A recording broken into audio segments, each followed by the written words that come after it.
Hello everybody! My emotional water bottle and I are both so happy to be here tonight so that we can tell you about this nation's water safety crisis.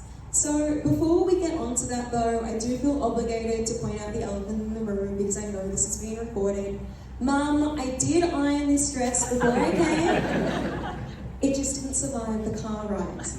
Now, apart from just being bad at ironing, I'm also a microbial ecologist. Now, I've had family and friends for several years now point out that they don't exactly know what that means. To be honest, often I don't either. But effectively, it means that I have an obsession with the relationships that bacteria have with each other and with their environment. So if something happens, if something goes down, if a relationship turns sour, I want to know about it. And then I really want to tell everybody else about it too. So basically what this means is that I am a gossip girlie. Okay?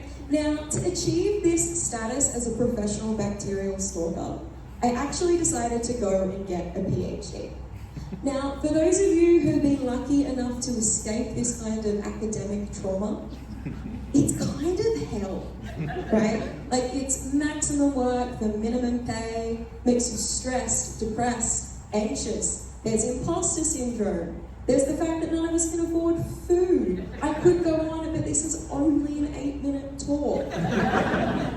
Don't get me wrong, we all love what we do, but it is still quite shit. Now, like most scientists, I am an overachiever, but I did still get confused and take that literally. So that brings us to what is behind me. This is a wastewater treatment plant, and I basically spent 5 years wading through shit, literally, to be here tonight to tell you this story. So this treatment plant is the setting for tonight. And when speaking to one of the organisers of this event, he asked me what was the point of my PhD looking at bacteria in wastewater when we have so much fresh water that's available in this country. He asked me that as though filtering toxic poopy water wasn't the best possible thing I could be doing in my 20s. What was I supposed to do? Go out, make friends, party, find a husband? No, I promise you that this was much, much more rewarding. At least that is what I tell my mother. So if we could all just keep that up for her, I'd really appreciate it. In all seriousness though, the notion of having plenty of access to fresh water is a fallacy. In fact, a little bit of gossip for you tonight. Within the next 2 decades, Australia will run out of access to clean, fresh water. Regional areas much sooner. Now, there's a combination of reasons for this, including things like climate change and our population boom, but effectively what this means is that we're sitting on a dry argument. Now, gossip piece number 2 is that we've actually known about this for about 2 decades, guys. Surprise! This is actually quite good though, because it means that governments all over the world have been able to come together and think of ways that we can actually remediate this problem. And I've got some incredibly fun news for you. The way that we are going about making sure that we can continue to feed our growing population is through irrigating with wastewater. So apart from the obvious ick factor involved in that, it does mean that we have a supply source so that we can continue eating these incredibly expensive leafy salads that you remortgage your house to be able to afford. In fact, it's such a popular idea that what you can see behind me is a map of all of the countries that are currently doing this practice. Now, besides that ick factor about drinking poopy water, there's actually another bigger problem.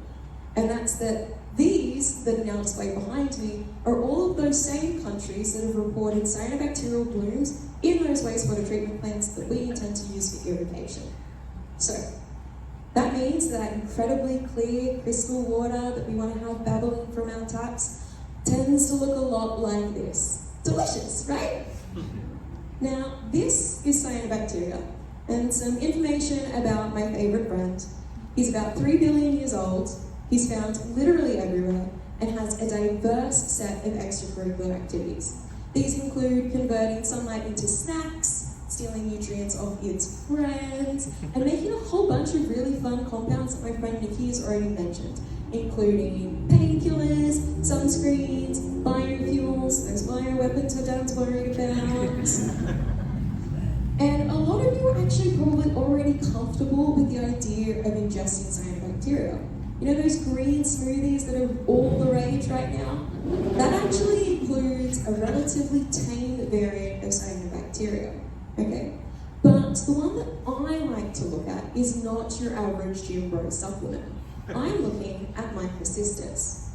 Microcystis is about 1,000 times. I love that some of you know who I'm talking about. Microcystis is about 1,000 times more toxic than lead. Wait for it. 230,000 times more toxic than arsenic. But thankfully it is still less toxic than that X you were laughing at, so we will survive. But the reason that this is a problem is that the way that we convert toilet water into something that is actually clean enough for us to drink is by using good bacteria. So these little guys, they live in a wastewater treatment plant, they work their 9 to 5, making sure that they can remove all of the pollutants or harsh chemicals. They then go back, volunteer and do after hours just to make sure that we can continue doing that into the future. But then cyanobacteria likes to come and mess things up for everyone. And I'm talking Cold War tactics. We're looking at espionage, we're looking at goods tampering, and we're looking at all-out chemical warfare. So those toxins that I was talking about before, they tend to really disrupt those good bacteria and really put a limit on their relationships. So what this tends to mean is that treated wastewater that we're using for irrigation isn't really that treated. So those leafy greens that, again, you can't really afford anyway, might contain a concentrated dose of no-no juice. So this comes to my PhD, because essentially if we can find the problem or find where it's coming from, we can stop it. No Microcystis, no toxin, no problem. So in the tradition of old science, I decided to fuck around and find out, see if we could find where the cyanobacteria was coming from. And basically what this means is that I looked like an ass for 4 or 5 years, waddling around a wastewater treatment plant, getting excited every time I saw something green. And oh boy, did we see something green. So I know that the slide behind me is in black and white. Let's use our imaginations, please. But those little circles that we can see are Microcystis. And we were going, hoping that we would find a few. We found thousands. Now, not only was finding thousands of these cells a little bit confronting, we decided to do a quick bit of maths and find out that those cells actually, at some points, represented 1 in every 4 of the bacteria that were in the wastewater treatment plant. Okay? But what's really exciting when we started to go into full stalker mode is that we can see this hill-like peak. So what that means is that the Microcystis isn't there, then it really is there, and then it isn't there again. So what on earth is going on? Well, we decided to go full Big Brother. And I don't mean that shitty iteration that was on Channel 10 that only looks at the housemates for 80 days. We looked at the wastewater treatment plant for 4 years at fortnightly increments. And we employed a combination of PCR and sequencing. Some of you in this room might know what PCR is, and some of you might think you know what PCR is. So PCR, or polymerase chain reaction, is a technique a little bit like sonar. What we can do is we can focus in on a small piece of DNA, and if that bacteria that owns that DNA is in that system, we get a beep. If there is a lot of that bacteria in the system, we get beep, beep, beep, beep, beep. Can you imagine if I did that for another 10 minutes? Okay, so when we do that, we're like, oh my goodness, that's all here. The problem with this is I had to do this thousands of times, so I'm now an expert and can tell you PCR actually stands for pipette cryo repeat. But once we moved through that trauma, we were able to get some clues about where Microcystis might actually be living. And that included the water column, which makes sense. That was where we sampled. But what I haven't told you, because it's a bit gross, is that I also sampled you-know-what from you-know-where.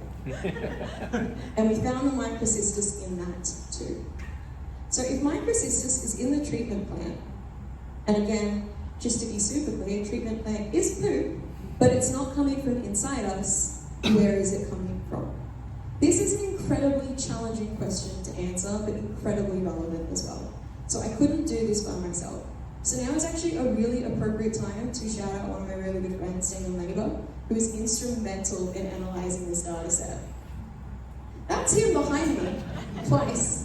That's also him just there looking incredibly awkward because I pointed him out. Casual bullying of Dan aside, which is what I actually got my PhD in. We decided that we would really see if we could find why these cyanobacteria were living in that sediment and living in that sludge.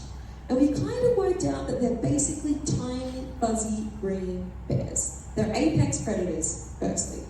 Secondly, though, it seems like they may be having a really long nap or hibernating in the sediment over the winter. They're then waking up, re-entering the water column, and oh fuck, are they grisly once they do that. But I am not from a current affair, so I would like to validate my facts before I publish them. So we went about the final part of my PhD, cutely titled, To Catch a Predator. Now, what we have behind me are my babies. Can you see the family resemblance? For those of you who can't, what about now? This is us at roughly the same age. They're also the only known captive toxic microcystis blooms that have ever been produced in a lab. The reason for this is they are just as passive-aggressive as cyanobacteria are as well, and it is quite difficult to get them to behave this way when we want them to. But by studying these models, what we were able to see is that cyanobacteria grow from the sediment, go to the surface of the water, fuck shit up, literally, and then sink back down. So what is the point of my PhD? What is my final piece of tea that I could spill? A model. A model that governments can use to target treatment operations so that we can ensure that we can provide fresh, accessible drinking water into the future. Or, to summarize, guys, the call was coming from inside the house this whole time. Or, more appropriately, the microcystis is coming from the basement. And so with that, my friends, XOXO Gossip Girl.